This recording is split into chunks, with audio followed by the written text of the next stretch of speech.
Ladies and gentlemen, welcome back to Roundhouse 2024. We're here for the top 16 for Street Fighter 6. My name is Floki, and I'm with the man that is not shackled by Discord anymore, and we're finally here to commentate a full block for y'all, Mr. Mustafalis. My dude, I am so happy to be here. It's been a couple years since I've been back at Roundhouse, but there is no place I'd rather be over this weekend. We are in the Mid-Best. You're joining us finally. Yeah, I was going to say, you know, a little bit from New England, but hanging out with the Midwest all weekend, it's been excellent. And these matches are looking absolutely insane, top to bottom. Let's talk about it, right? Yes. So a lot of upsets happened this weekend.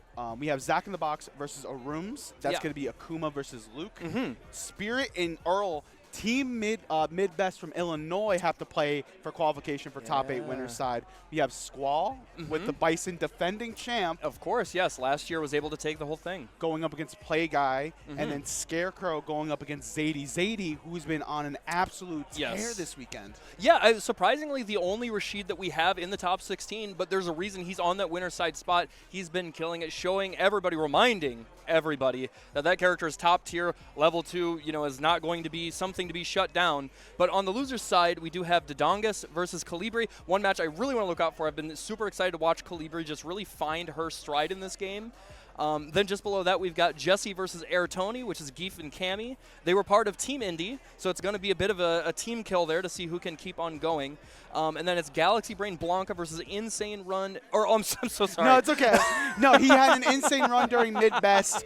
During the third place match, they're going to be going up against Kimberly. We did have a chance to talk to them. Yeah, Adrian Kimberly, the only Kimberly rep. And then just below that, we have Amico versus Mop. And Mop was actually the one who eliminated me. It's going to be a Geef versus Cammy matchup. Yeah. But we do have the winner side top. That is going to be ZACHINABOX versus the Luke player here. And now this is a matchup we get to see a lot.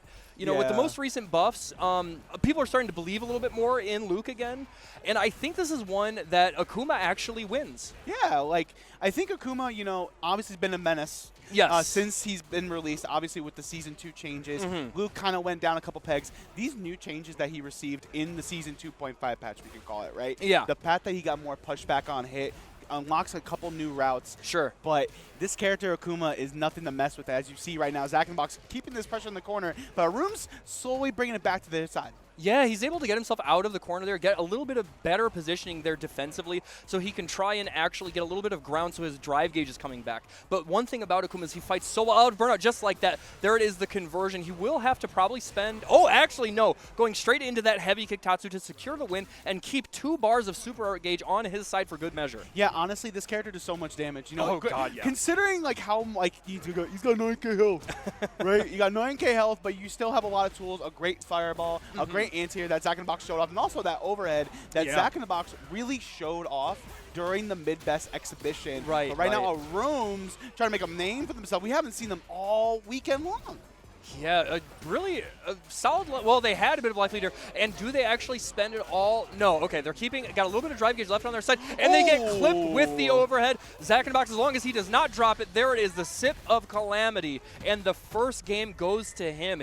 Felt like he was in strong control that whole game. Yeah, it just feels like the way they're spacing out in different ranges is something to be highlighted. Drinks up, by the way, ZACHINABOX 1-0 right now. This is still 2 out of 3. Yeah. Again, this is for winner side, top 8 qualification. So, you know, you have that buffer if you unfortunately go to the less unfortunate side of things. But, again, that stand fierce placement and the forward fierce placement is something to behold from ZACHINABOX. Obviously, getting that placement at Combo Breaker 2024 this year in that top 8. Ugh, but that's not looking good, though. Room's taking full control back. Oh, no, he missed.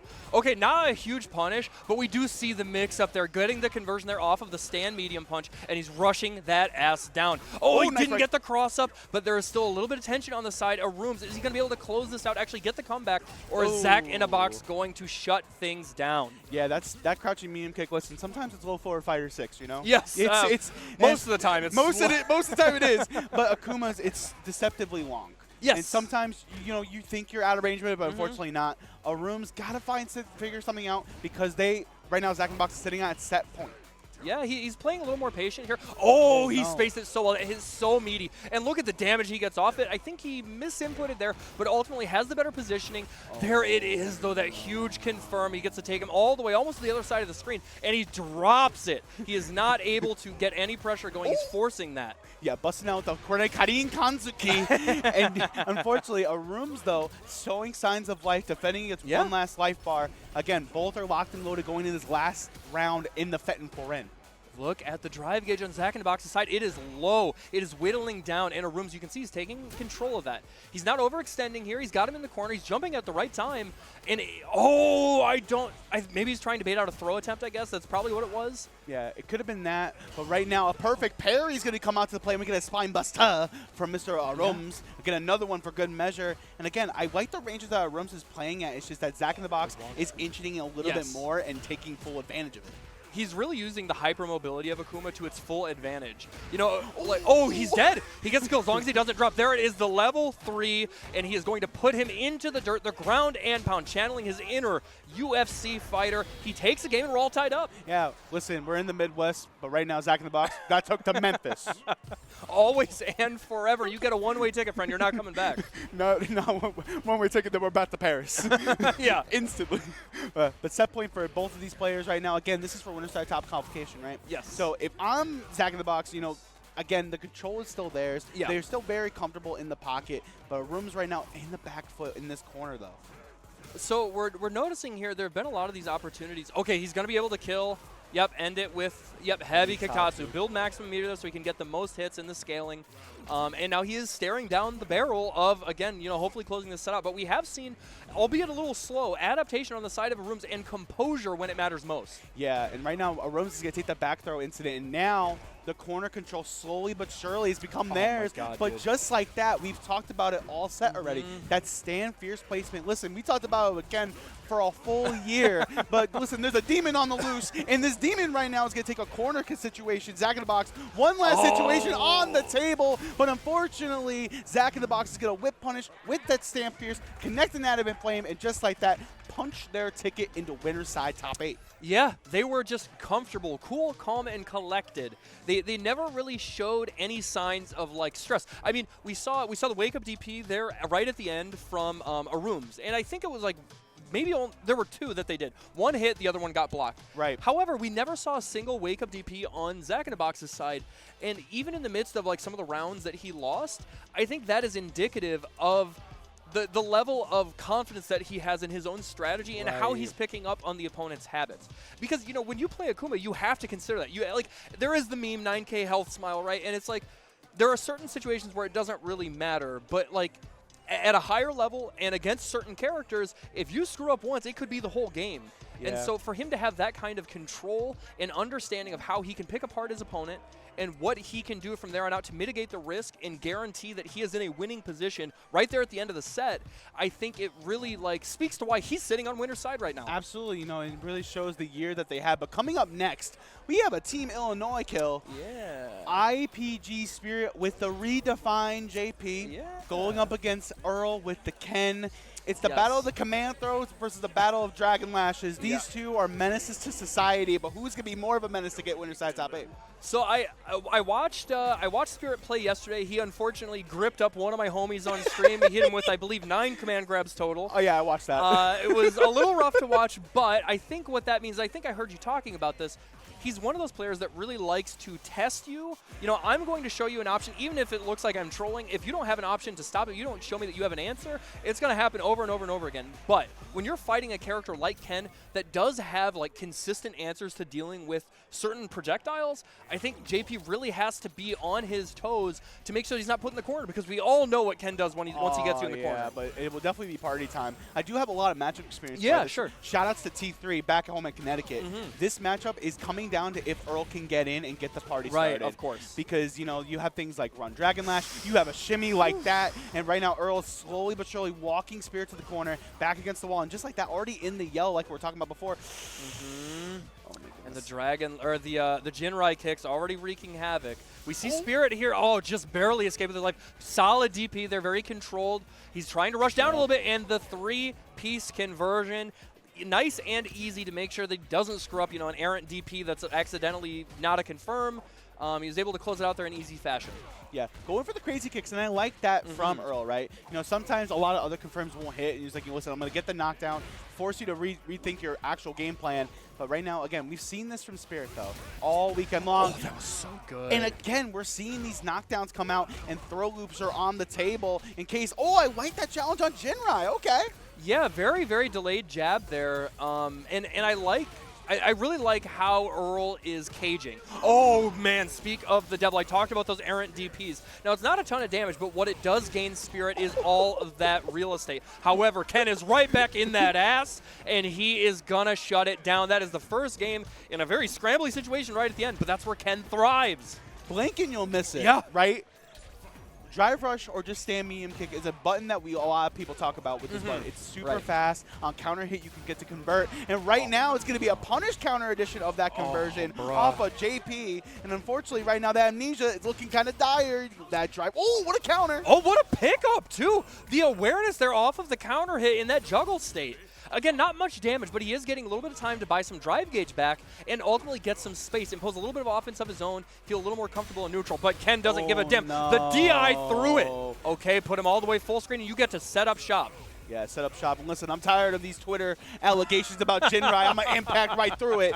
And again, we're seeing that, but no punish on the medium, which is actually minus 18. Yeah. So at a lot of different ranges, JP could hit crouching medium punch, but unfortunately that won't happen. Take a stand fierce, run DP, and right now, just like that, Earl sitting at set point. I have to say, like, the way that Earl, the thing that is standing out to me the most is the range that he is crowding Spirit at. He is being a bully in this really specific range that makes JP and from the right range, relatively slow projectiles feel anxious. It's like he doesn't really have an option to try and get anything started. So if Spirit wants to have a fight back in this, he's got to start relying on some of these quicker normals. Yeah, things like the stand jab, stand light kick, also crouching medium punch to mitigate Earl from even pressing a button. Yeah, I think that's the thing right now.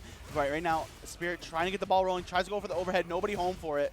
And right now, we're just playing that neutral game that everybody loves in Street Fighter 6. Yeah, slowing things down for a change. Not really overextending either of them. Earl recognizing he does have the life lead. He doesn't have to really force anything. He is the one on set point here. As long as he doesn't burn and get it. Oh, no, speak of the devil. Okay, we're going to set up level 2. What's it going to be? Nope. He's playing it slow and steady. Ooh. This could be disastrous. We were talking about it before. That run Dragon Lash is going to be picking it up. But here comes the Lobushka, the level 2. Hellzone grenade. No, he's we're out.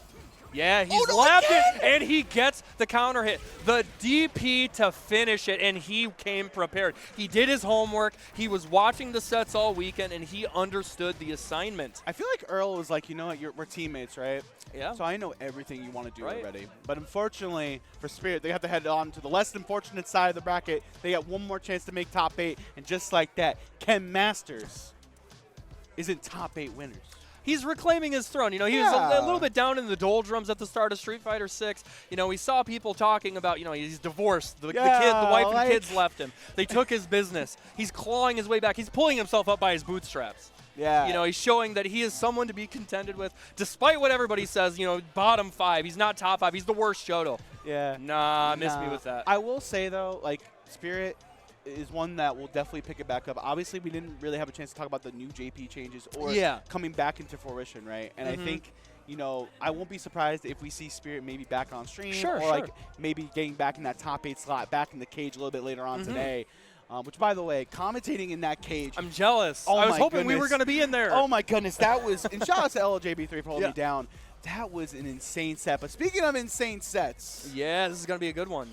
Returning champion up to bat on the winner's side with the M Bison has to go up against another Ken. Yeah.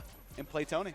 So I guess we should talk a little bit about Squall. Yeah, play guy. We should talk a little bit about Squall as like a player. So he is somebody he's seen a lot of success in any fighting game he touches over the years. Sure. Coming into Street Fighter 6, he gravitated right at the launch into Cammy. Very strong, very simplistic gamepad. She'll help you understand how to play like Street Fighter 6. She'll make you understand how to play the game fundamentally. Right.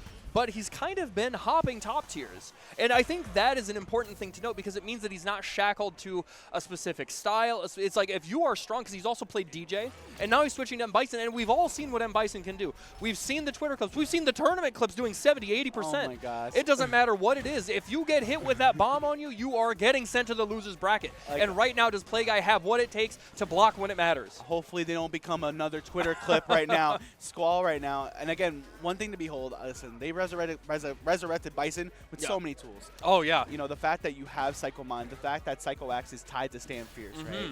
You know, you have a lot of different tools, but right now, Playguy gonna spin out of that situation and now has the corner controls for themselves. Drive reversal, though. And that's something you do see a lot from Bison, right? Because he is kind of lacking in the defense department. Right. That is the universal tool that everybody has, but it's risky.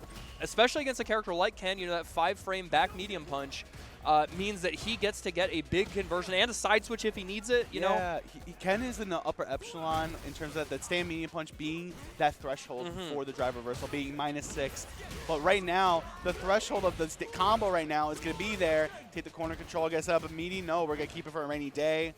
And again, just waiting it out. Oh, that's huge. He gets the kill. Oh my God. Gonna go into Stand Fierce level 2, secure. I think even level 1 might have done it. But absolutely be sure. You don't want to leave Ken alive. I like that decision from Squall. Look, he's already almost back to a bar anyways. Yeah. Bison builds meter like a battery. It's just in general with this game, right? I feel like a lot of characters, you just build bars so Yes, quick. yes. And you might as well spend it because Right. you'll get it back. Of course. You never want to be a cheap date. Right, yeah, that's very true.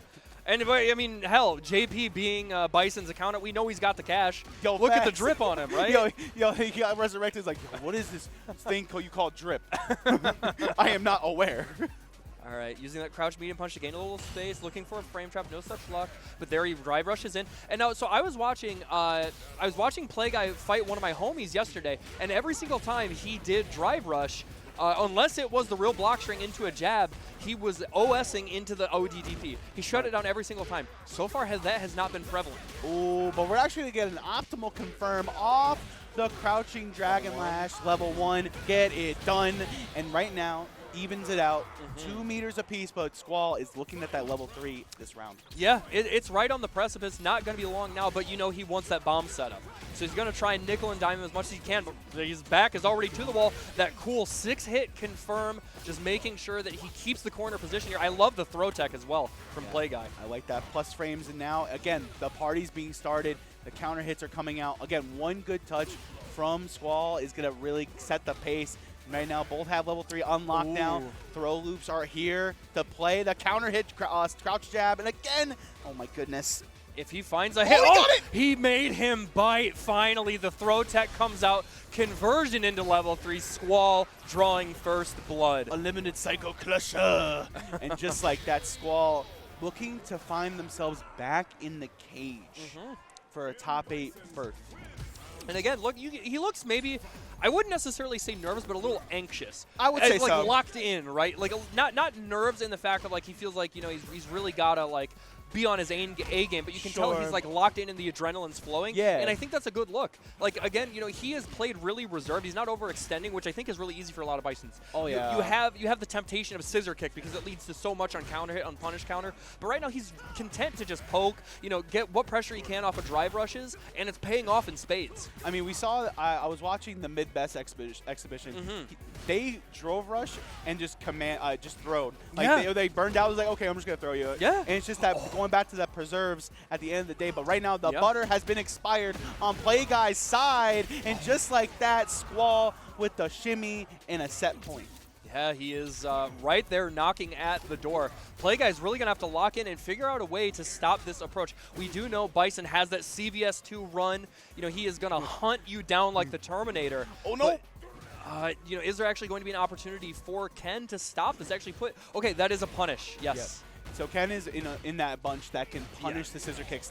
Characters like him, characters like Ed, you know, that really can deal with it at those ranges. But right now, Squall can take another throw, set up the run like we were talking about before. No shimmy punish there. Unfortunate. And now we're just going to poke out with stand medium kick, throw out the Psycho X left and right and center. Again, initiate, but ODDP unhand me. Yeah, we finally see it come out. It hasn't been present all set, and it gives him a little bit of breathing room, some time to recoup his mentality, but it's not going to matter. As long as he doesn't drop this, Squall is looking at conserving it. There it is. He claims that other spot on top side winners. Yeah, just like that. Squall is going to be back in the cage later on today, where he sees a potential of going back-to-back. Yeah, he's looking great. You can tell he's taking this bracket seriously. He's not, it's like he's not skating by. Yeah. Like I said, you could look in his eyes. You could see the consternation. He was like, this is business. I'm getting back to that spot. I'm trying to win this bracket. He's nickel and diming. He's real conservative in the way that he was actually applying pressure, applying offense, not overextending on defense. I don't think he got hit by like a single shimmy. Yeah, he's keeping his hands close to his chest. Yeah, no, and like the fact that they were sprinkling in things like Stand Fierce. I feel like even though it's the fact that it's plus, but has that long startup, the fact they were able to nickel and dime it like we were talking about, to make it sure that those plus frames matter at the end of the day. We didn't see a single OD Cycle Crusher. Yeah, you're right. From Squall, and I think it comes back to your point of playing that conservative style. And I made that point when I was talking to a lot of the Midwest players this weekend. One thing I really like about their style is that once they smell blood in the water, they'll attack. Yeah, ramp it up. And they're not going to be like, okay, I'm going to ramp it up at round start and you have to figure it out. Nah, they take their time. But speaking of taking their time, ZAIDI has been taking their time and enjoying everything that has to be Roundhouse 2024. They've been taking their time, taking names, putting people in body bags, giving them toe tags. It has been just a night and day difference between him and basically everybody else, really showing the elite level that he is at with that Rashid and reminding everybody that Rashid's level 2 didn't get touched. Yeah. It escaped the allegations. It did not get hit with the ban hammer. And if there's anything to be said about that, it's like there's a reason most people consider him best in the game. I will say, too, ZAIDI, illustrious weekend, won the LCQ. Yeah. Won mid-best for their team. Won Dragon Ball Fighters. Oh, I didn't even know that. That's crazy. Yeah, they won Dragon Ball Fighters. But a tough task ahead, though. Sure. Going up against Scarecrow, Wisconsin's finest. Yes. I got to play a little bit with Scarecrow the weekend. Super chill guy. Yeah. Like, I really like how they adapt to neutral, and especially with a character like Luke. You don't. That's what he does best, I think. And I think, going into this matchup, it's going to be interesting to see how he plays that conservative style against someone that's willing to throw the dice and throw the tornado at a moment's notice. Well, I think that might be the tell of the tape, right? Because we do know, we've seen it at the highest level. We've seen it at, events like EVO, some of the CPT events. If you are studied in the matchup, like against certain whirlwind shots, you can react with a DI. Right. But they can bait you out too. Yep. So it's like if you have that on lock, it can really make or break the matchup, right? Yeah. But so far, I don't know. Like, I couldn't really do it. I tried. ZAIDI was able to knock me down a peg. And it's like having the accessibility of some of the best normals in the game, with crouching short, with that forward roundhouse. And then on top of that, you've got the really strong control tool with the whirlwind shot. And then you have the final boss with Asar. Yeah. And I like to call it yes, sir, because it doesn't lose. It's always answering the call. I made this joke earlier on stream, or commentary in general. I don't know if you saw Twisters this year. That was the star of the show. Yeah, they paid him $30 million. ZAIDI was like, if you feel it, chase it. And he's been chasing his dreams of taking his first Roundhouse for Street Fighter 6. But Scarecrow is going to be in their way. Yeah. Again, this is winner side top 8 qualifier. This will be good. Yeah, let's see. We're going to get right into it here. We did the button check, and now things are ready to go. Okay. Going immediately for the drive rush block string there, not giving any option there for the DPOS. Both these guys showing that they have things on lock. Yeah, and right now, one thing you'll see from Scarecrow is committing to that heavy flash knuckle. It is plus, you'll have the time to really reassess the situation if need be. And again, we're going to see it just like that. And again, the right hand, the forbidden one, it's still there to play. Yeah, and that's something that has really helped establish so much success from somebody like Noah the Prodigy. Of course. He does it more than almost anybody, but there's a reason. It's because it's like, if you don't show me that you're going to react with like a DP, a DI, oh no. Not here, guys. That sucks. I guess if there is any upside, it's at the beginning of the set. I would guess that we will have to abide rules, and somebody's going to have to hold that L for a round. Yeah. But I don't know yet. I won't speak to that. Oh, no, they're going to just restart? Yeah. Okay, that's cool. I respect that. We love that. You we know, love that. I always refer to the Evo set between Mena and Angry Bird. Yes, yeah, the gentleman's agreement. That is something like a lot of fighting game players like really about, and I love it. Yes. You know? And especially, you know, this is a regional. Everyone's the homie here at the end of the day. The Midwest is the Mid-best when it comes to hospitality.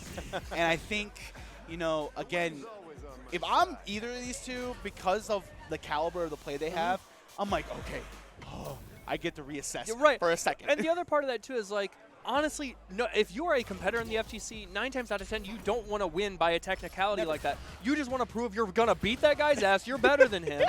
And I can guarantee these guys feel the same way. So we're getting right back into it, resetting, and there it is at ODP right at the beginning to make sure that you don't get to just run this pressure for free.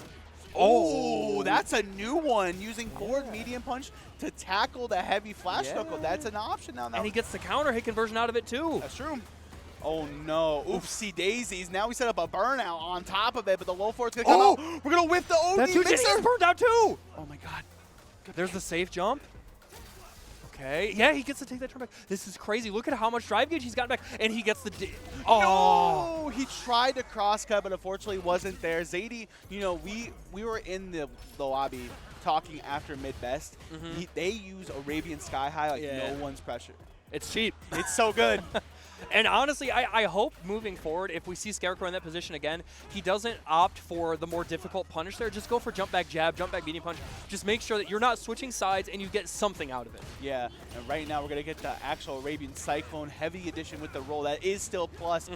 And right now, again, playing that neutral game that we're all know and love. But the OD mixer, get me off, and here we go. Yes, sir. It's out on the screen. He gets the drive gauge back, almost forcing burnout. And look at how he gets to establish his will. There's the forward throw. But peep the drive meter, though. With that Yasar, it's all back for fruition. But the OD mixer once again. Yeah, and honestly, all of that, all of those parries on... Oh, my gosh, he's going to force the burnout. Okay, Scarecrow finally taking back control of this set here. The round is looking to be his.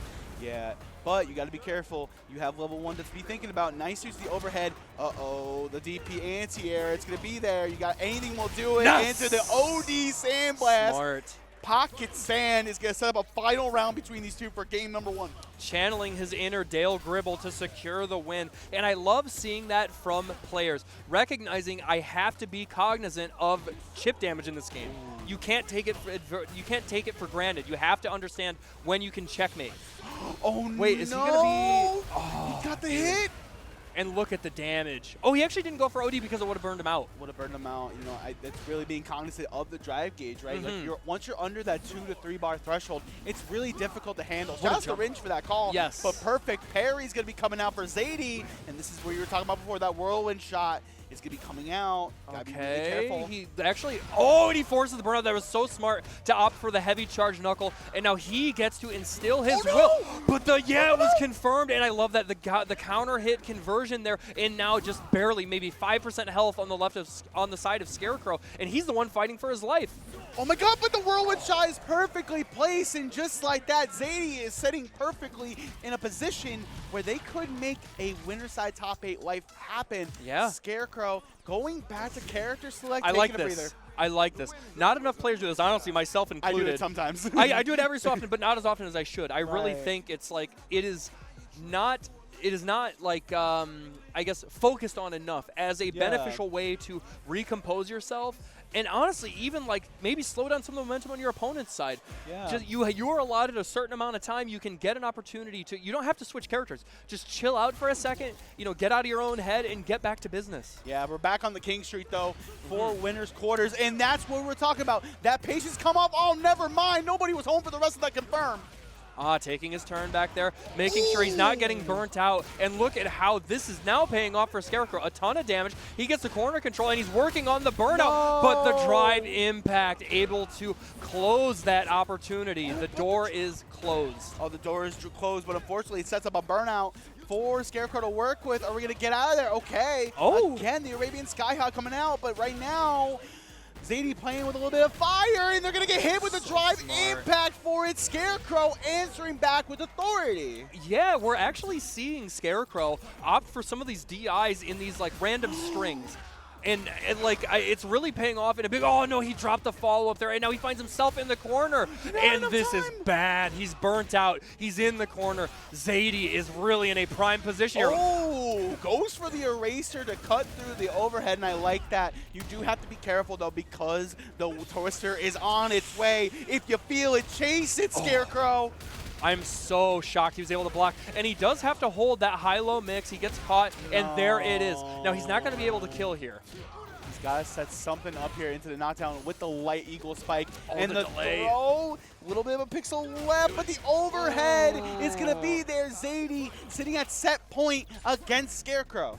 Scarecrow fighting for his life, trying to dig deep, and this is a huge opportunity. So drops the huge knuckle, but there it is again. He's able to luck out in this situation. Fortune smiling on him, and now he's got ZAIDI's back to the wall, but there it is, Rashid, the king of jumping. King of jumping, but also both are a little bit past it, but the back throw incident now puts Scarecrow in the green. And we're going to pay out the parry with the throw. One last guess for ZAIDI's health bar. Oh my goodness. Level 2. Level 2. You got to pop it right now. What are you going to do with it, ZAIDI? Yes, oh my god, nice sir. break. He's throw teching for his life. The jump and back medium kick! That was channeling Noah the Prodigy. Somewhere he smiled. If I have seen anybody do that, it is Noah. And Scarecrow digging deep there by the skin of his teeth, able to actually clutch it out and live another day. We're going to a final game. I wasn't aware that the Midwest was about this life because, my goodness, this is Street Fighter 6 if I haven't seen any. Brother, the intensity is through the roof. The electricity is in the air. Yo, you can hear the whole crowd. Yeah. Like, yo, we don't have them behind us, but the whole crowd out there is enjoying themselves. Again, to your point before, ZAIDI took a little bit of time. Yeah. He's like, you know what? Let me reassess. That last sequence was a little bit hectic. You know? Yes. So Scramble City, to be honest. Scramble City. I don't know how you like your eggs, but it was a little bit scrambly at the end of there. But again, final game between these two. Who wants it more and who wants that spot in the cage? All right, rushing in there. There it is, the crouching medium kick conversion. And he is low on drive gauge, but that's fine. Luke really gets to lay it on thick when it comes to the pressure, when it comes to the block strings. Oh, tries to go for the throw, but unfortunately ZAIDI gets out of there scot-free. And again, these challenges are there. Yeah. Oh, no. That is a bad time to throw a fireball, friend. It is hurting. He stays in front, and there it is, the tick throw. What's the setup going to be? Another one, and look at the drive gauge. Look at the drive gauge. A back throw, though. Oh, no. Over the cross, but no punish. Oh my goodness, gonna get the firm counter hit addition, and we're gonna clean this up into potential super Rashid kick. And ZAIDI, just like that, set point. I really like the conversion there, and I like the awareness. He didn't panic too much there off of the drop, and he was able to ultimately close it out, and he doesn't mind spending the resource, because look at where he's at. He's 1 round away. Yeah, even that level 2 is looming in the background, and we saw this during the mid-best sequences, right? Going for the roll into the kick into the OD mixer, put more pressure on the opponent, OD uppercut, get me out of this situation. What a block, but oh no, it is time. Oh my god, how do you defend? He's got to fight for his damn life. Oh no! Forcing his own burnout. No! He bet it all, and there it is. ZAIDI with the patience, paying off. Ultimately, he walks away the victor, sending the Luke player down to losers. Bro, you know what was crazy? I thought ZAIDI was gonna dash up and do the kick, and that I feel like that's what Scarecrow was going for, that level 3. But unfortunately, Scarecrow gets one last opportunity. Yes. To meet the winner. I think Colibri is in their path. Yeah. So there's a Wisconsin potential team kill happening. Yeah, and you know, this deep in bracket, sometimes it can't be avoided, and it's something that we might get to. But first, we are on down to the loser side, so we're going to be switching gears a little bit, and it's going to get a little more intense, actually, because this means you either win or you have to go take a seat in the chairs. Got to take a seat in the chairs, and for some, they have to drive home. Oh, God. Or, listen, it's going to be a long road for a lot of these folks. Again, $1,000 pop bonus. Shout out to the local there's a lot of esports money team for this. And again, this is all practice, right? Yeah. You know, at the end of the day, you know, obviously you want to be Roundhouse champion. Right. But the Midwest World Warrior program still happening. Yes. You know, you have East Coast Throwdown next week and the rest of the CPT season. Yeah. So a lot of these players, I got to talk to a lot of them. A lot of them are going out next week. So this is prime practice. Exactly. This is some of the best practice. You know, if you're not at DreamHack Atlanta this weekend, this is the next best thing. I agree. And so they want to make sure they're sharp. You know, they've got all their ducks in a row, and their mental is right. And honestly, so far, we've seen just about everybody everybody, it doesn't really look like anybody's cracked. They've all been locked in and focused, and keeping their eyes on the prize to do their best to secure either the top 8 or continue on the warpath through losers as we're getting into it. Yeah, and it looks like I see Calibri. You get your wish. Yes, yes. So I was talking a little bit with you about this weekend. You weren't really in Street Fighter V. No, it wasn't. I was in the trenches the entire lifespan, and I ran into Calibri a lot online. There was somebody like very much, if you have an idea of like, and I think she would agree to this. This is no slander at all because she's insane now. But she was very much like an online Ryu player that I don't think really had a lot of offline experience. Sure. But they were somebody who was proving themselves. They attained Grandmaster, I think maybe even Ultimate Grandmaster, high ranks, in very, very stylish type of play.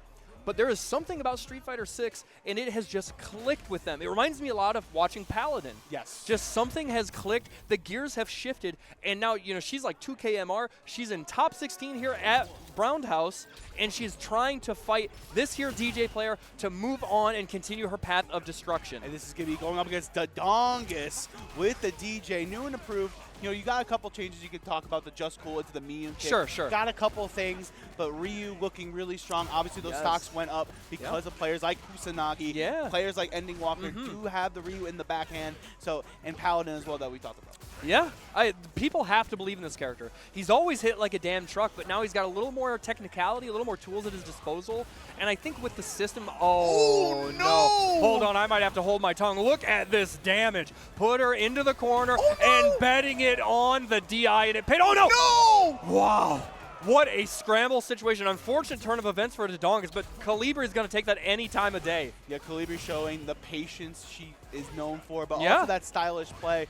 Going for the low forward there, unfortunately getting no impact as well. Sure. But right now, corner control is theirs, and right now we're going to box out, but Dodongus is going to get this toe bot, trying to find their way out, but here we go, though. The throw loops are there, but nice break. Okay. Not able to get the drive rush there. And, just barely out of range for a whip punch. Calibri slowing things down a bit, but betting it all on that DP. Now, do we see the level 3 conversion? No. Doesn't want the burnout. And you're going to lose for that. Oh, no. No. Didn't get all the confirm here. No punish on the Hasho. I believe that is just a little bit safe, so you don't have to really worry about it. All right. Doing what they can to ensure that they can survive this burnout. And there, the level 3 conversion. Light Hashogeki to save the day.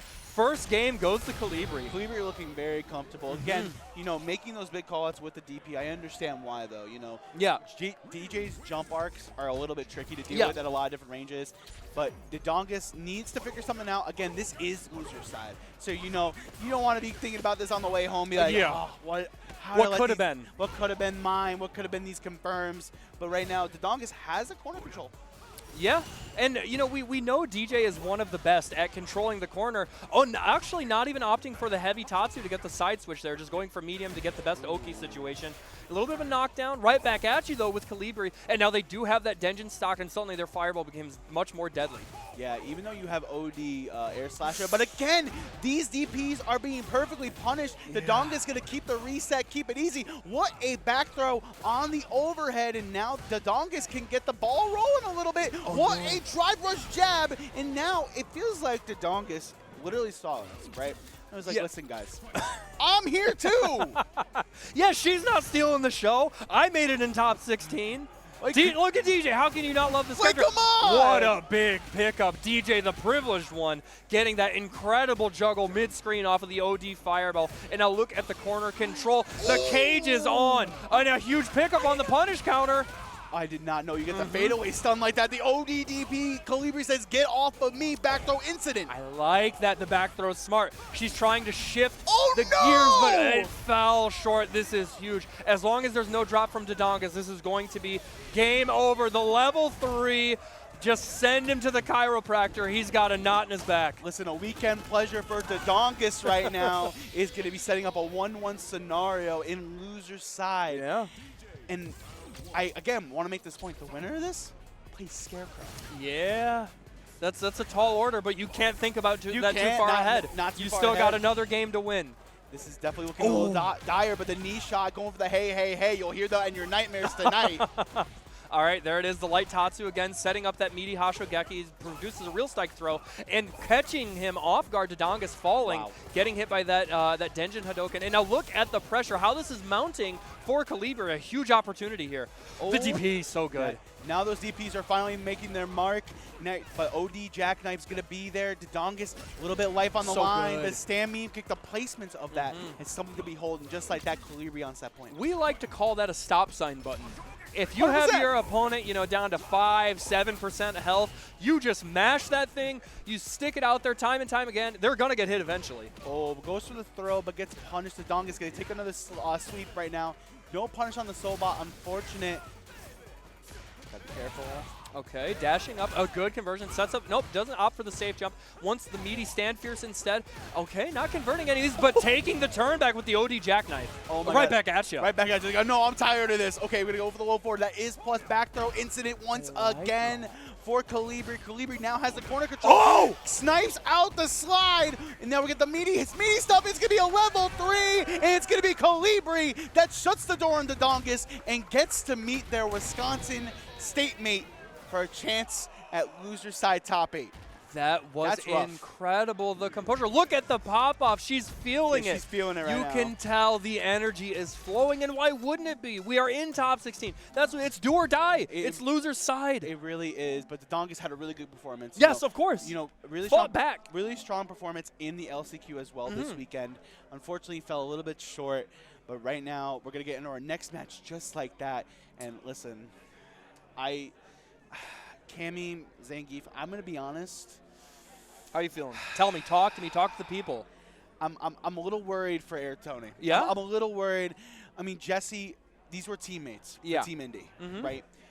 It Squall's right there, right? They're like, oh, God, we all got plague, bro. Like, I don't want to do this, man. Like, anybody but him. But that's the beauty of top 16. You might run into your homies at the end of the bracket.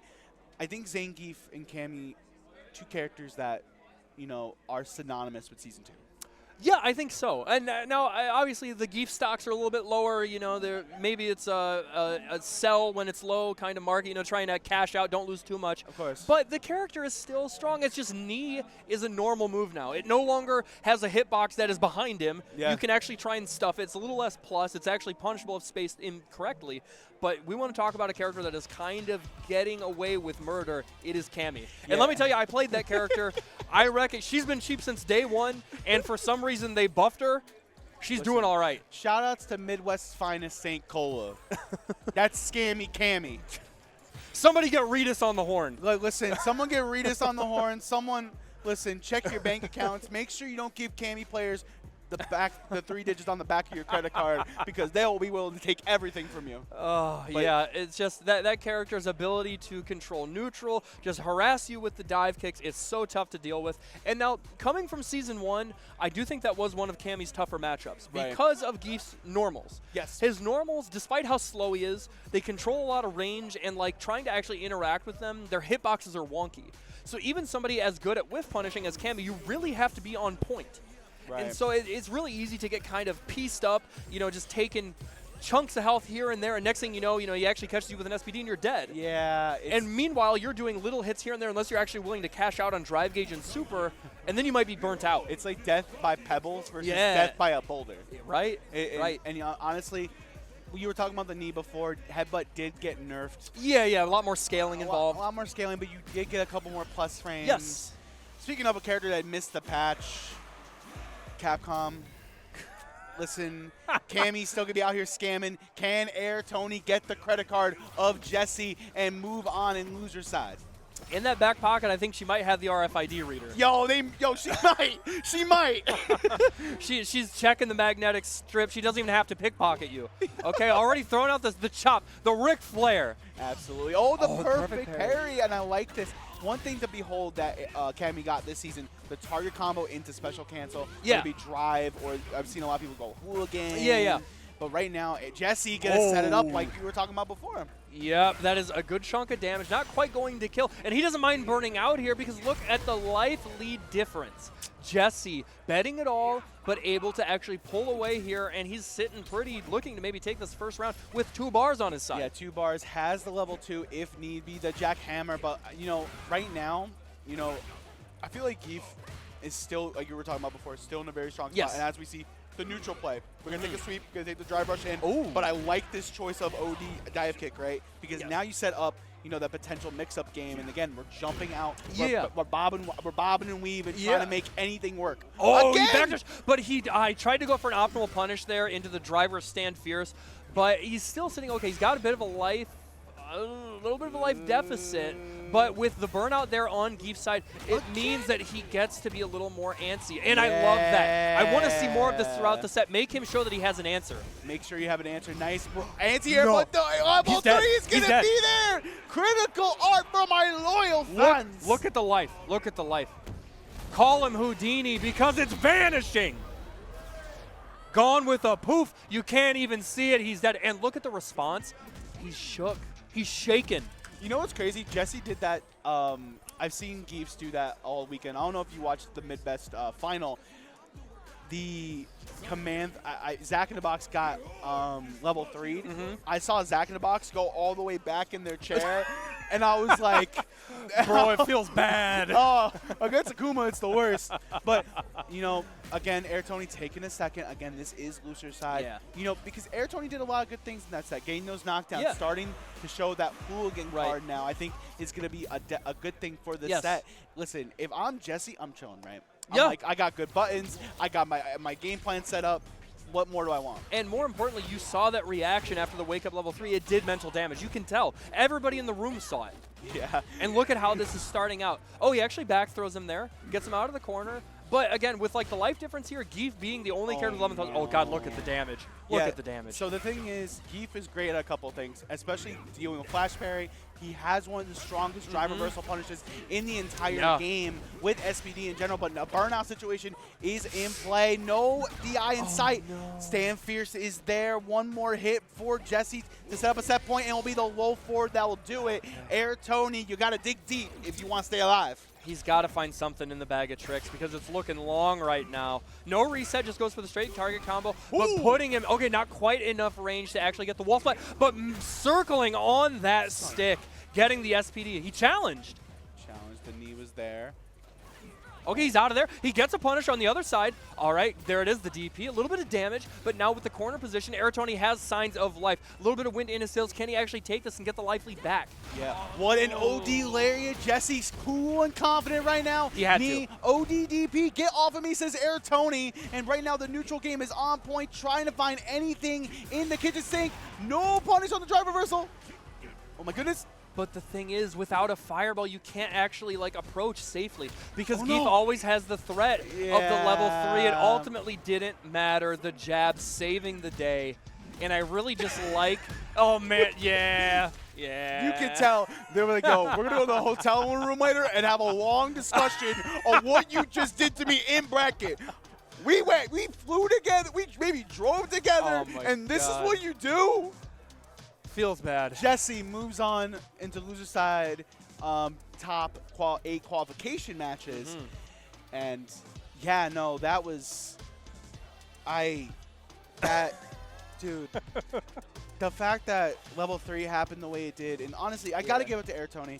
Really try to adapt at the end of that match, right? For sure. But, you know, Jesse, I mean, comfortable. I mean, I got to be honest with you, like, I think he played a little too honest. Yeah. Because, like, the thing about Geef, we all know, every Geef player cries about it, Lariat is like not that good in this game. It's not. It's pretty like unserviceable as an anti-air. You have a real-ass mix-up in Hooligan finally because you got the overhead along with the command grab. It's like you knock him down, make him guess. If he answers, sure, reel it back a little bit. But until that, we saw it once and it worked, and he never went to it again. Yeah, like obviously you have players like Hurricane now in the EU. Yeah, he goes crazy with it, and he's one of the best. But speaking of one of the best this weekend, Galaxy Brand has been the talk of the town from Ohio with the Blanca. Shout out to Truly Esports. Throw it up, bro. Yes. Yeah, honestly, he's been my favorite to watch. Yeah. The command throw game that he instills in the opponent is something to be had. You know, and we were able to talk to him before this match. Yeah. You know what he said? I can't say everything verbatim. Whoever gets started first wins. Yeah. So this is going to be the Kimberly versus Blanca match, one that we don't really see a whole lot, mostly because there aren't many Kims, and a lot of people have kind of abandoned Blanca, for better or for worse. But it is an interesting match because they both have such eccentric and aggressive playstyles. But between the two of them, I do think Blanka plays the lane game better. He has access to the horizontal ball. He's got access to like a pretty good like horizontal range DP, and his normals are like pretty good from a stable perspective. He's got that crouch medium punch, he's got the forward heavy punch, and he's got the stand medium kick, excuse me, that's got 10 million active frames. Yeah. So for Kimberly to actually try and run in and get her own party started, it's going to be pretty tough. It's going to be pretty tough, but here we go. Again, another loser side match. So you know it's going to get a little intense in here. Again, one thing to be had. Again, the Blanka balls are going to be there, but the perfect parry is going to set this tone already in this match. Okay. Oh, that's huge. Look at how the tides have turned.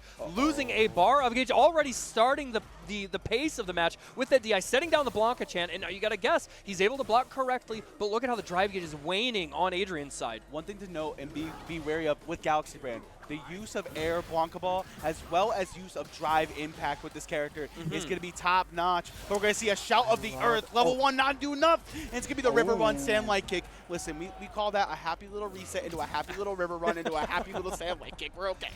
It's important to note, and it might come out more in this set, Blanka is one of the only characters in the game that is actually allowed to cross you up when you're in the corner. Right. It is so tricky, it's hard to deal with, especially in a tense moment like this. It might come out more than once. Yeah, but right now, Adrian trying to do right by the Kimberly squad. Oh, wow, what a situation. I don't know where anybody was. Yeah, that was, you know, I got to fix my face. I didn't know what was happening, but neither did Adrian. Actually getting crossed up there, putting the positioning back in the favor of Galaxy Brand. Are we going to see level 3? Of course, there's never a bad time for it. Absolutely. As a Kimberly player, you want to take the time to pump up the jams anywhere you go into the next round with that damage and speed boost. Exactly. She's going to get to become a much better character. She is a little more slippery. She's going to hurt a little bit more. And she, of course, has the good vibes. Look at the halo. Oh, no, that's bad vibes. This is bad vibes. Bad vibes. Bad vibes. Oh, no, but the beast has been unleashed, Mr. Mustaphalis, and this is where Galaxy Brand wants to be. Say hello to my little friend.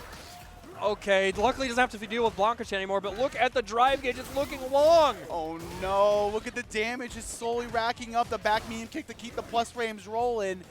Again, we're going to see the OD air ball, and we were talking about it before, and it's going to be a munch of a snack for Galaxy Brand. Listen, they woke up this morning.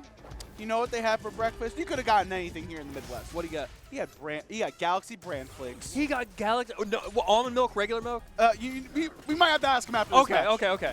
we got to figure that out. And was it milk first? Did he put the cereal in first? Did he put it in the microwave? No, listen, we can't summon Apology Man already. There's somewhere, you know, doing 2XKO stuff. True. All right, willing to burn himself out there because look at the corner pressure. We do see Blanka Chan off the table now, but he's still sitting pretty. He's got he had a nearly 30% life lead, but Adrian has other plans. Ooh. The overhead. We like this overhead, and again, reapply the pressure, gonna set up the reset. Now we're gonna take the knockdown into a safe jump situation, in and out. Oh my goodness, but the meter is back for Galaxy Brand. Yeah, with the drive gauge back, I'm actually a little concerned on Adrian's side. Oh, the perfect parry to shut things down. Actually betting it all on that reset. No such luck, though. Able to close it out with the forward throw. A little bit of breathing room on Adrian's side. Adrian, you know, I got the chance to play Adrian in the LCQ.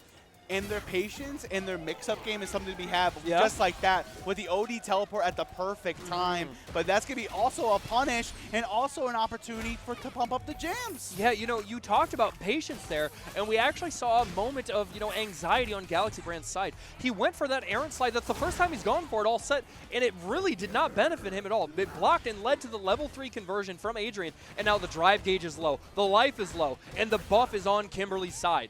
Uh-oh, gonna go into the level 3. I like this. I love this. You know, get the drive gauge back in order. Get the life relatively even. Yeah. But, you know, both have 0 gauge. What's going to be the mix-up next? Oh, the command throw! We were talking about this before. Oh, my goodness. Back medium kicking again! Galaxy Brand, just like that set point. The Mad Lad did it.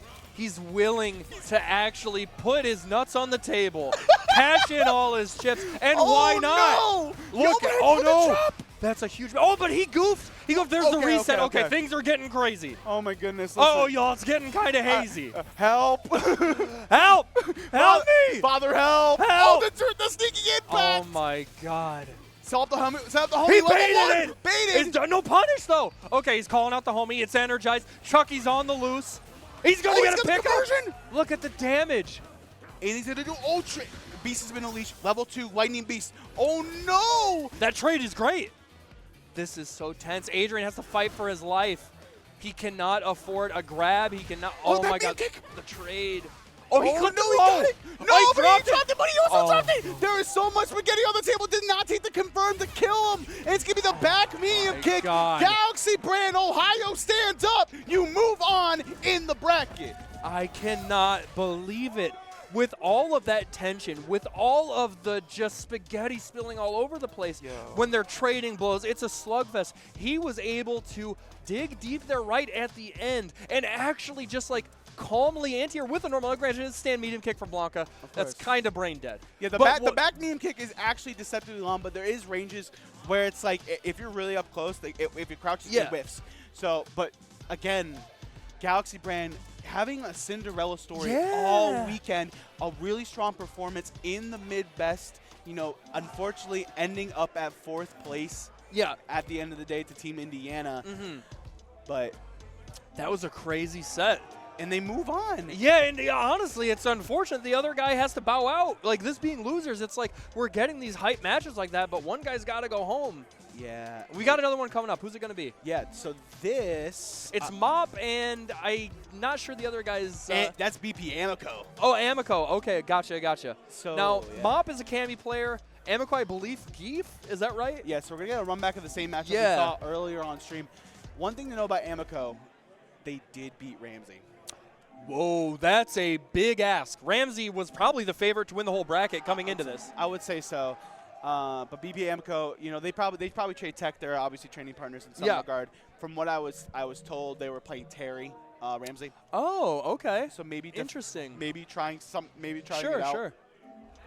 But again, this is all practice, and you know, but you know, at the end of the day, you want to be the mid best. You like honestly be at the team exhibition on Saturday, but you want to be the one standing tall at the end of the night on Sunday night.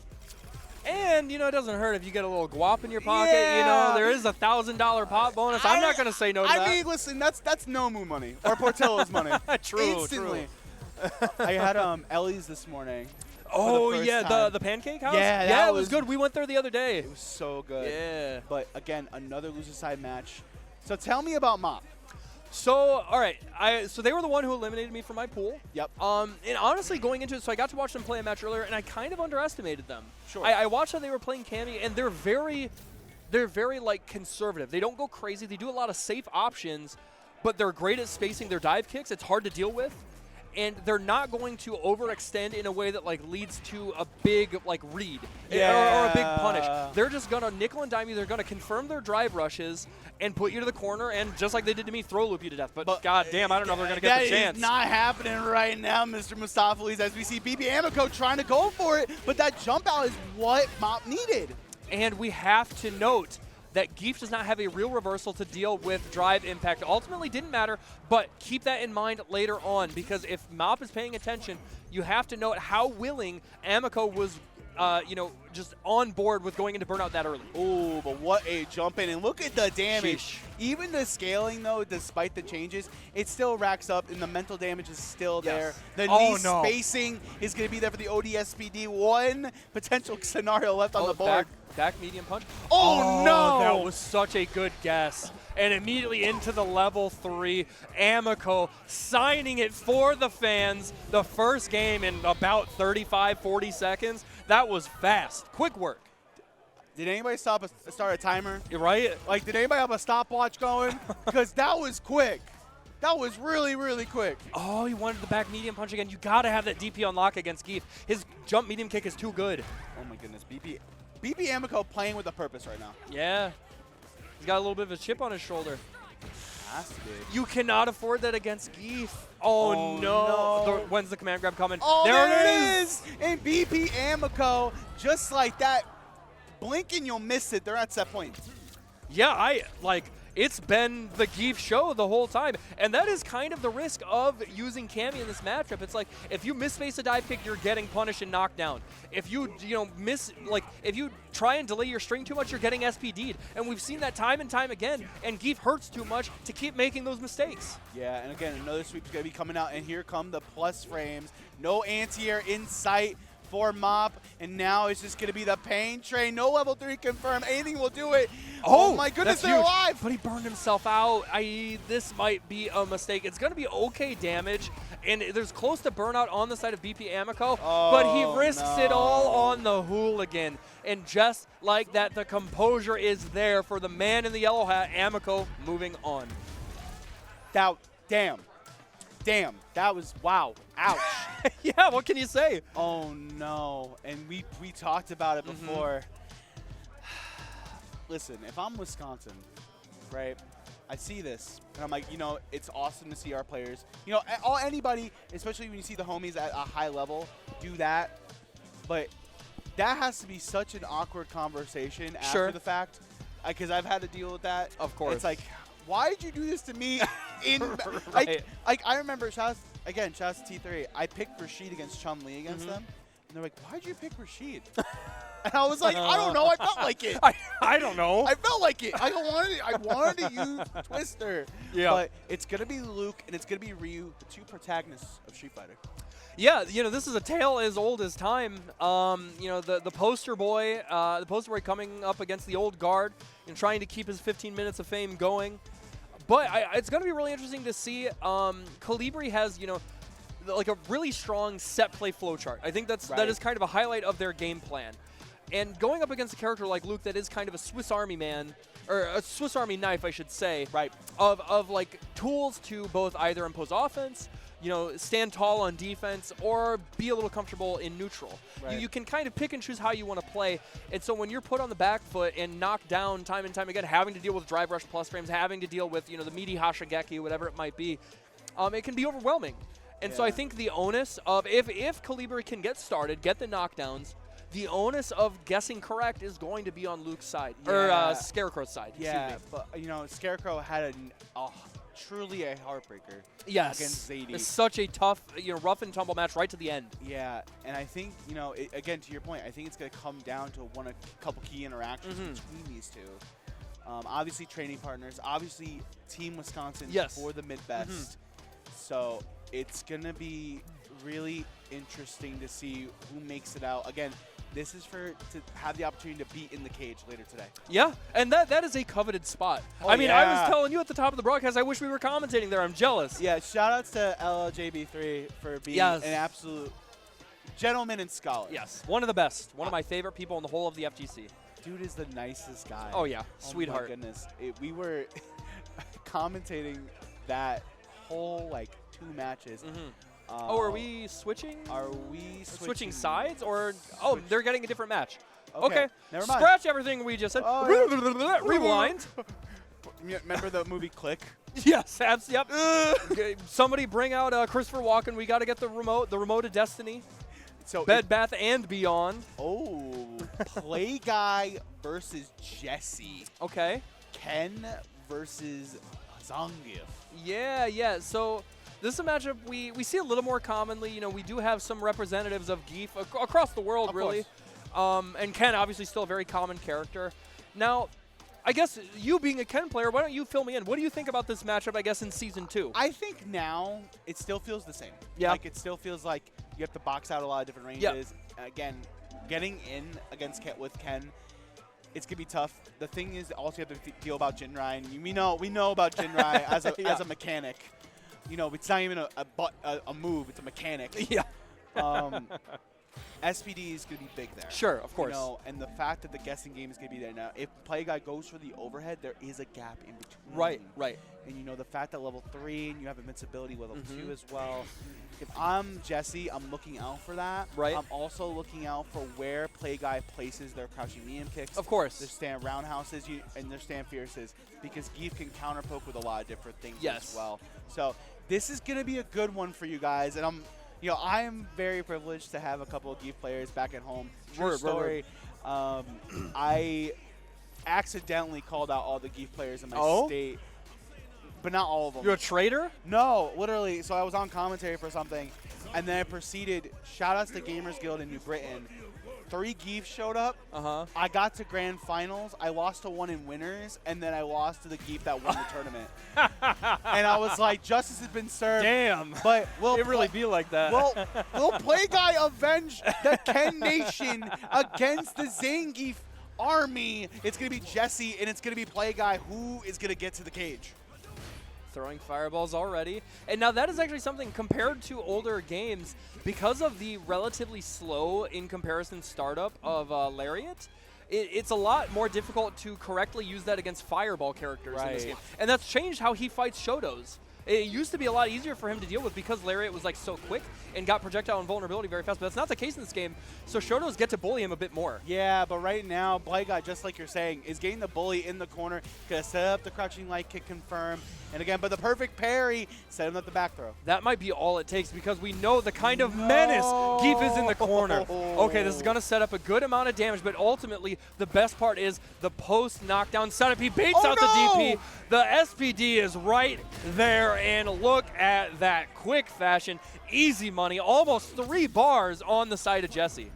Play Guy, get up. Play Guy, get up. Bro, he's planted in the ground like a damn tree. Back. Okay, nice anti-air. Ooh, I like that mini idea. Yeah, that was fun. All right, swinging for the fences with that crouch medium punch. Oh, he drive rushes in. The reset, and I love the backdash there. Establishing early, you're not going to get me sitting still for long. Set up the fireball, but you do have to be worried about the fireball because just like that, the level 2 is going to be there. The jackhammer. And of course, the genius maneuver, switching the sides there, showing that, again, he understands the winning position for Geef is to put that ass in the corner. The meaty stuff times 2. And Jesse, yo, I didn't even start the timer, Jesse. Slow down. Bruh, he's pulling out the illegal maneuvers. You can't use your head in a fight. Like, come on. That's against the rules. I want to highlight the fact that round start was drive rush roundhouse. I feel like Play Guy's a little shook. Oh, yeah, it feels bad. Oh, my God. And he went for it. I don't blame him. I don't blame him. What a madman. And honestly, if you're Geef, who cares? Okay. This is fine. This is a win. This is fine. Okay, my meter back. You know, what's the worst that can happen? You're going to do a little Jin right loop, get the confirm here. And I like this from Play Guy. Try to slow down the pace, but the backdash is going to be there. And Jesse, just like that, trying to speed run their way to the cage. He's got a point to prove. He's on business, standing tall. And Geef is like 7'5". He's huge. Yes. He is a looming shadow right now. And Play Guy has to figure out something because it's looking bleak.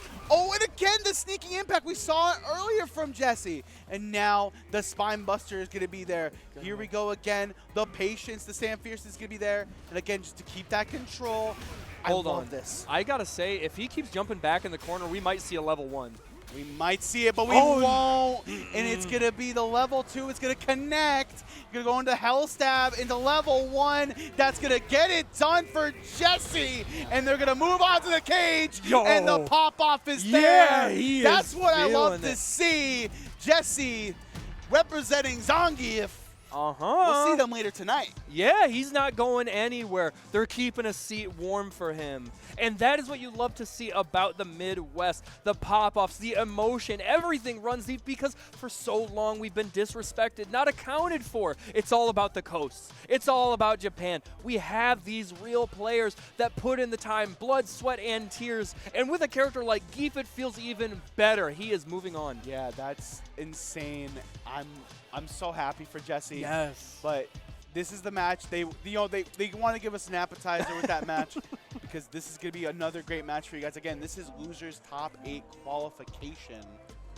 So I've been mentioning all weekend to anybody I'm around, talking about the Street Fighter bracket because of like a little bit of the player history I have personally with Calibri and watching them find such monumental success in Street Fighter 6. I've been exceptionally excited to know that they're having such a deep run in the bracket that they entered, that they are showing their stuff. And to see her still in this, now again, it is unfortunate she has to fight a hometown hero, a fellow comrade, but to know that they have a chance, I got to be honest, it's going to be tough for me not to be biased because I want to see her move on. I want to see her show her stuff, but she is going to have to go through Scarecrow. What do you think about this match coming up? This is, and we were talking about before, the battle of the protagonists. It's going to be coming down to some good old honest neutral. Yeah.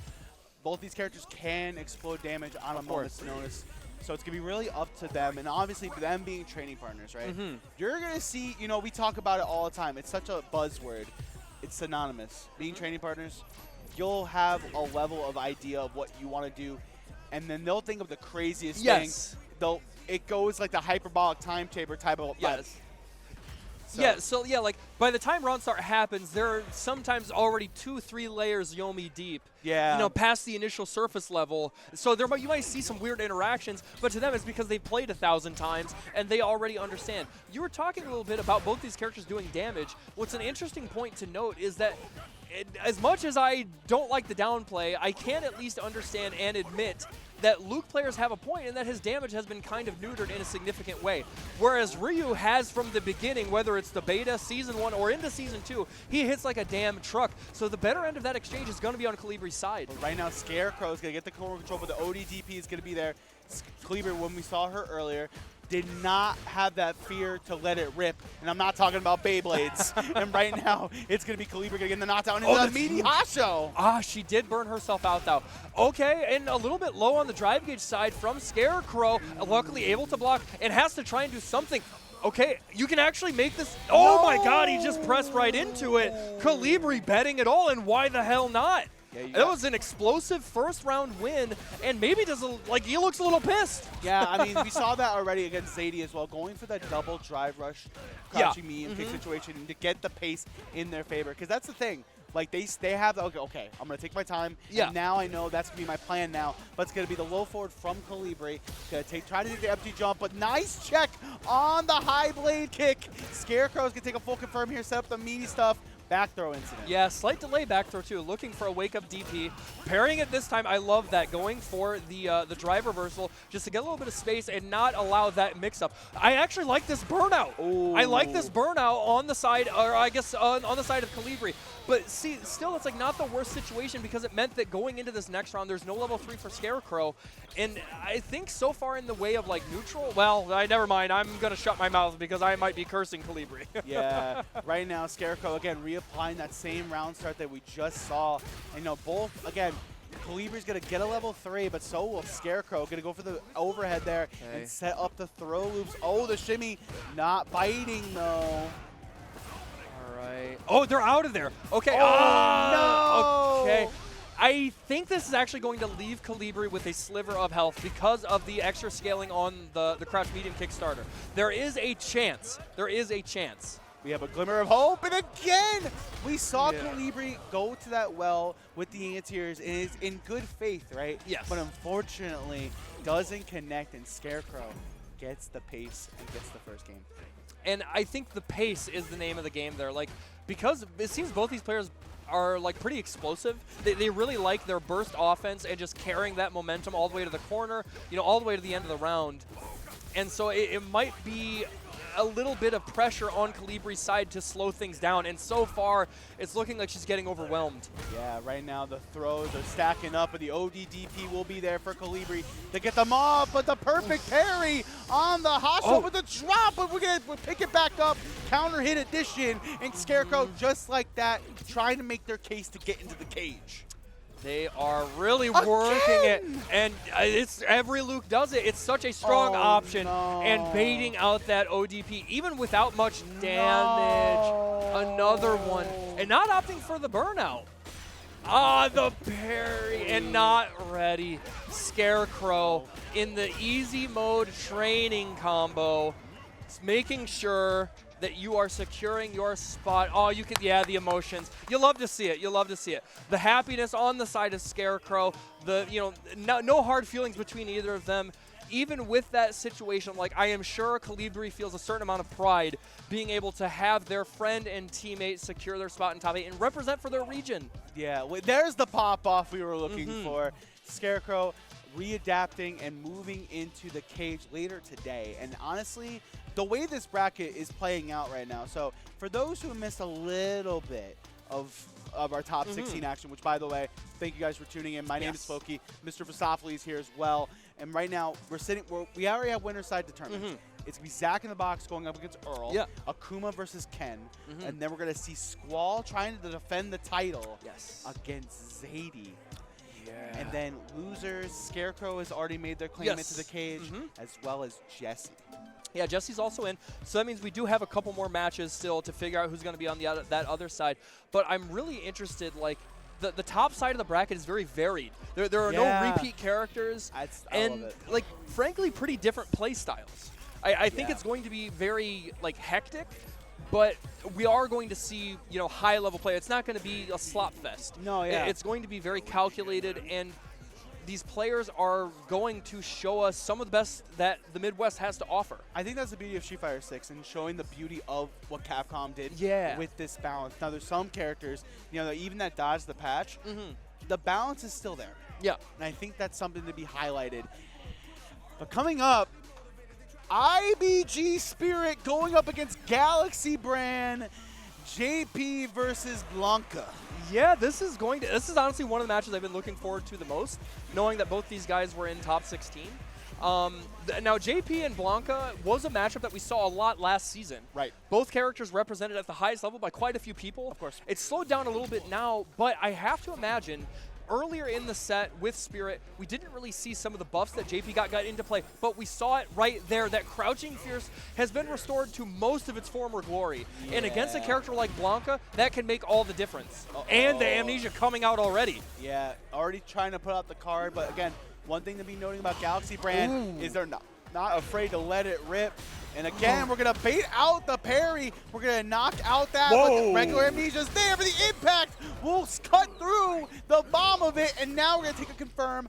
Going to set up the homie once again, times 2. Optimal combos, left, right, and center. The rainbow ball. Oh my goodness. Jesus Christ. IBG got to play for their life. IBG Spirit has to play for their life right now. I got mixed every way since Sunday. I don't know how he possibly defended correctly and then also still had the wherewithal to go for the throw tech there. He's got another chance to breathe. And even though the life total is low, the drive gauge on Galaxy Brand's side is looking a little bleak.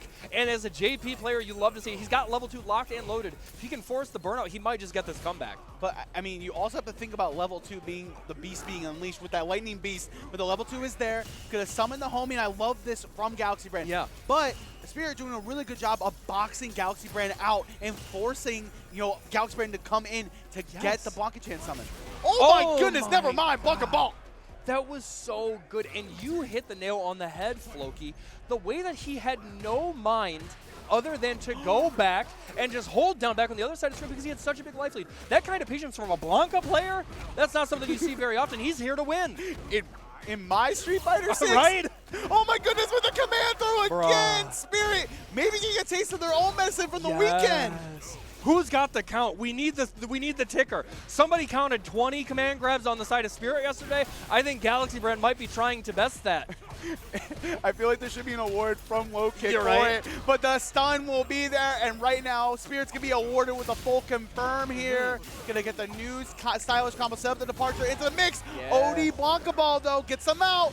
Beast has been unleashed. I love this. This is so good.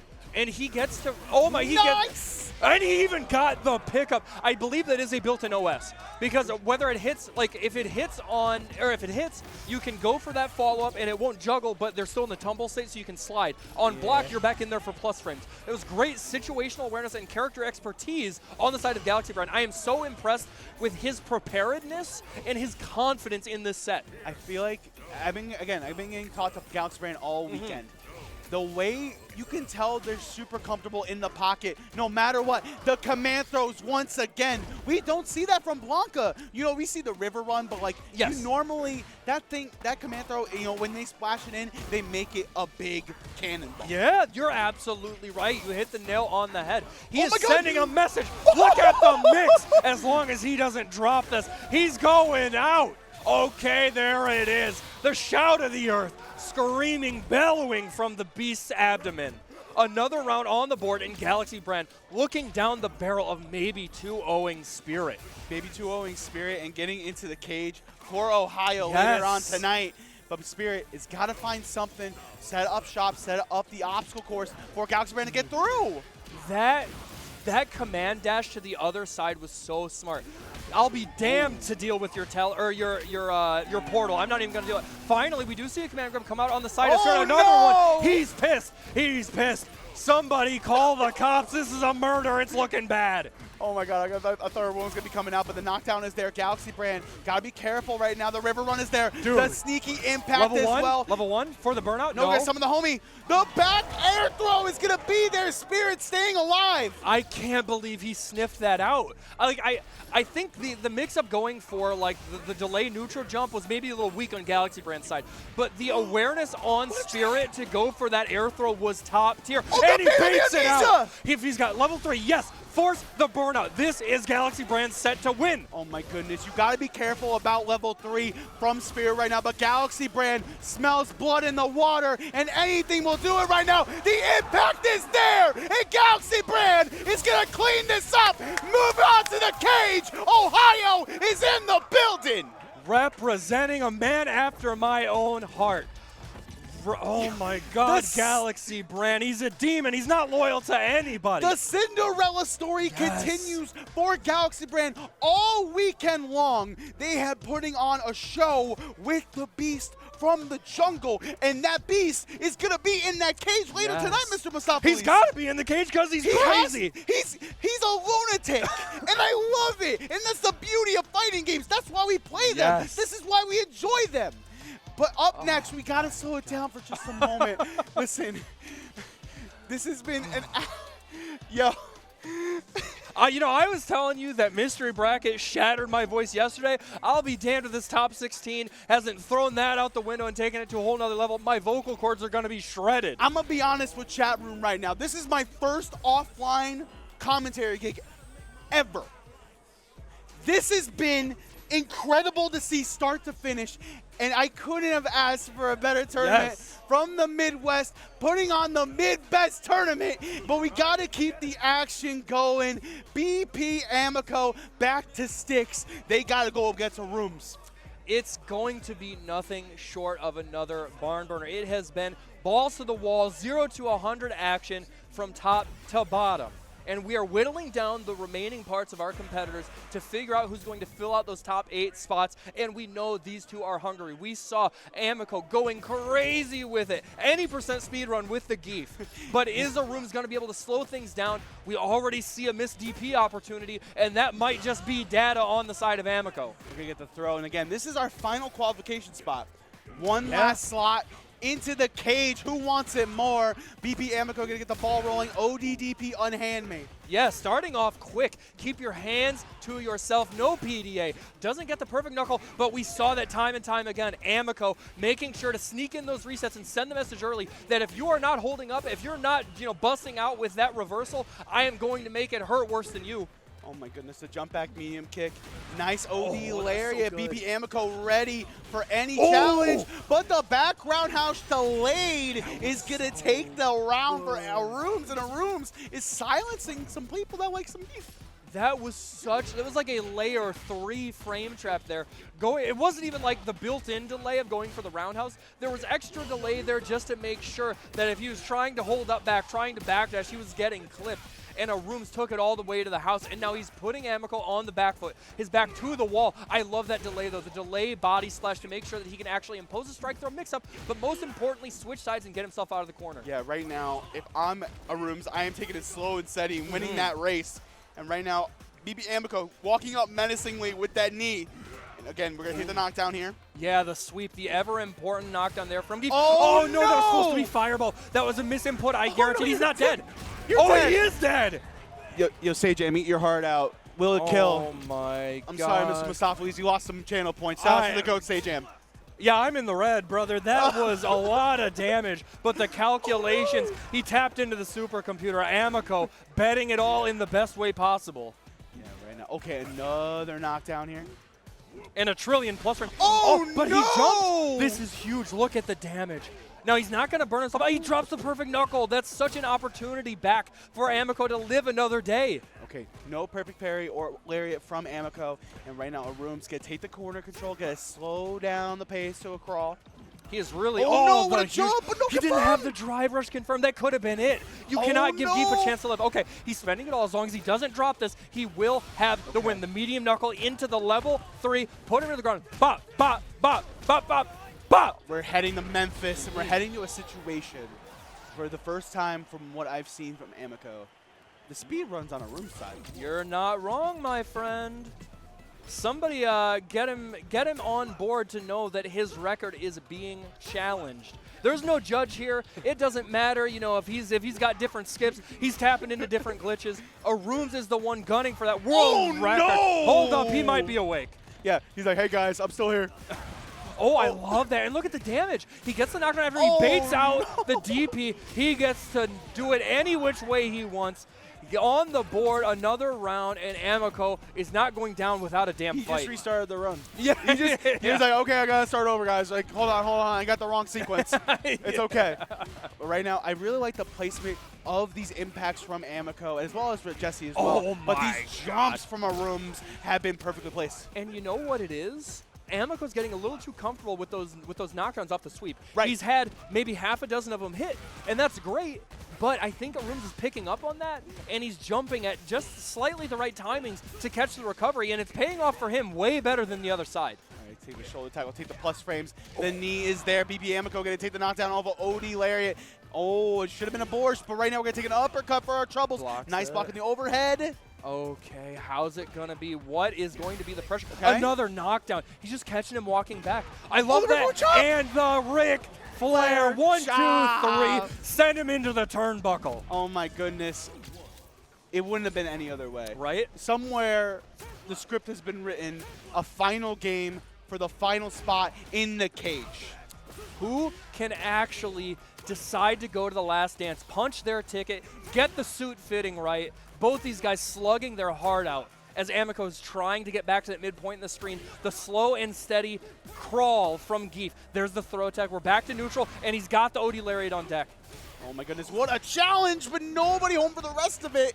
Okay, the knee's in. Party time has been engaged. The reset, look at the drive gauge. Amico forced to use some of his own so he can get back in, but the opportunity to actually close things out is looking on ROUNDHOUSE's favor. Okay, what a jump in.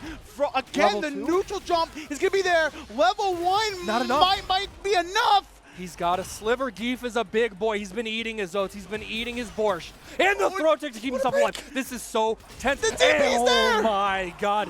And that was like just barely into his hurt box. You could see he delayed that body splash as much as possible to see if he could beat it out. And the perfect parry. Okay, now it's not going to do a bunch of damage, but this does give him an opportunity to go back in and actually press the advantage. Again, these jump-ins have been on point from ROUNDHOUSE. ROUNDHOUSE is going to get the throw right now. Again, the corner control is there. The Ric Flair chops to get the knockdown. Again, Oh man, I'm surprised he didn't go for SPD. Swinging wild right now. All right, trying to slow things down a little bit. I think both these players are recognizing just how much is on the line, but the perfect parry is there. And now a little bit, he baits it out again, and now we're going to see the level 3. As long as he doesn't drop this, that should be it. What is it, Floki? I don't know, man. This might be close. The words of James said, is it gonna kill? Not enough. He's got a pixel. Anything will do it. Anything will be there. Can he survive? Oh, he got the neutral jump! And just like that, ROUNDHOUSE silences BP Amico! Oh my god, look at the pop-up. The emotions running deep here in the mid-best as we finally see the last competitor punch their ticket, earn their spot to try and fight in that cage. It's getting filled out, and the Geef will stand tall for his chance on Championship Sunday. Woo! Listen, chat, this is why we play fighting games. This is why we love moments like this. This is why I get to have the privilege of working with someone like Mr. Mistopheles. This is why we go out to the mid-best for the mid-best kind of action you guys get. And listen, shout outs to Kick Esports. You guys are here on twitch.tv/IFC Yipes, the GOAT himself. But we... Absolutely. But before we head on out of here, we have one quick thing to talk about. And Mr. Mistopheles, do us a favor. Why don't you tell the people about it? Of course. In case you guys have been tuning in, you know this isn't an IFC Yipes' channel. You know him. You love him. Who doesn't? In case you didn't know, he's got his own clothing line. Check out Remixed Prints. If you are tuning in today, you can get part of this deal. 20% off store-wide at remixedprintsnyc.store. You've got the hoodies, you've got the tees, everything. And of course, this is all honoring Remix, one of the East Coast's best players throughout the years. He did pass away years ago, and one of Yipes' best friends. Absolutely. Somebody that he was very close with, and he wants to honor his legacy, his spot in the FGC, and that's why he started this clothing brand. Look at all these sick designs. You've got it repping Can Opener. You've got it repping Remixed. And you are going to do your part in making sure that the East Coast is, the legacy is living on. Absolutely. Be sure to pick it up 20% off. Yeah, and hit that QR code if you don't want to hit the website, for all those goodies. But that's going to wrap it up for us. Yes. Listen, Mr. Mustaflis, chat, this has been an absolute honor and a privilege. This, to me, has been a dream come true. Yeah. Like, hanging out with the Midwest all weekend, getting to do this with you. Yes, of course. Everybody here. Low Kick, shout outs to you for having me here. If you're in chat, hope you guys enjoyed. If you guys want to follow me, I'm at It's Floki on Twitter. Please, if you want to hear me talk about anything and everything. But Mr. Mustafis, let the people know where they can find you. Of course. If you guys like my commentary, if you guys like watching me play Akuma, I stream. I'm on Twitch. I'm on Twitter at Mr. Mustaflis in both those spots. But most importantly, check the prefix down there, OhioFGC.com. If you are somebody who has a local or regional and you aren't on the wave yet, there is an archetype that you can set up for your website. It's easy, not hard to run, and it can make sure people know where to find you and the rest of your homies to play what we are all doing here, enjoying fighting games. So please check it out. And thank you guys again so much for having us. You should not miss Roundhouse, one of the best regionals in the damn world. I don't care where you're at. If you're in Asia, Europe, Africa, South America, whatever it is, Roundhouse is one of the very best. You need to be here next year. Absolutely. But we're going to get out of here and enjoy the rest of that top 8 in the cage a little bit later on. And I think after this, I believe it's going to be heading to the fight of the future. I think you are Street correct. Fighter 3 Third strike. You don't want to miss it. The parries, the top tiers, the toxicity. You know what you're in for. Guys, have a good night. We'll see y'all next time. Peace. Man, I wish I had some of these mid-best fits.